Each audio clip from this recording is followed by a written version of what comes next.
मी शैलेश शेंडगे.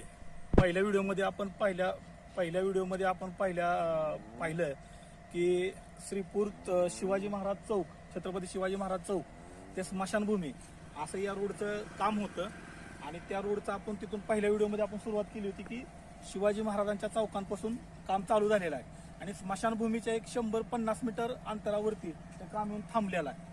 याचा अर्थ असा की जे काम टाकलेलं आहे आपण छत्रपती शिवाजी महाराज चौक श्रीपूर ते स्मशानभूमी असं रोडचं काम टाकलेलं आहे आणि ते काम मात्र निम्मच कंप्लीट होतंय. आता याच्या पाठीमागं कारण काय असतील तर इंजिनियरनं त्याचं अंतर व्यवस्थित दिलेलं नसेल किंवा कॉन्ट्रॅक्टरनं ते काम तेवढंच आहे म्हणून तेवढंच केलेलं असेल.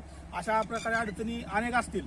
परंतु माझे एक नागरिक म्हणून सगळ्यांना ही माहिती देतोय की ॲक्च्युली आपण काम काय टाकलंय की श्रीपूर चौक छत्रपती शिवाजी महाराज चौक ते स्मशानभूमी असा रोड टाकलेला आहे आणि आपण हे काम 50 ते 100 मीटर अगोदरच संपतंय. तर याच्यासाठी आपल्याला काय करता येईल, हे सगळ्यासाठी काय करावं लागेल हे आपण लक्ष द्यावं आणि ह्या माध्यमातून आपण माहिती मिळवावी.